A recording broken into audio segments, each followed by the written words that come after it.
At Trousdale Turner Correctional Facility, District Attorney Jason Lawson says crime does not stop when people get to prison. Lawson says the numbers speak for themselves.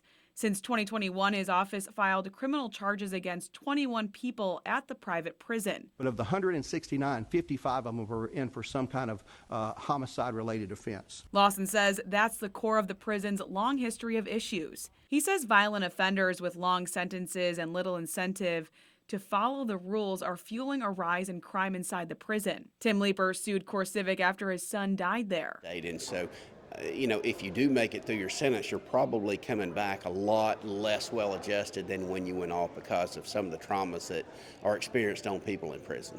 Lawson says that violence leads to safety problems, which drives staff turnover and only makes the situation worse. Our crime problem drives our safety problem, and our safety problem drives our staffing problem.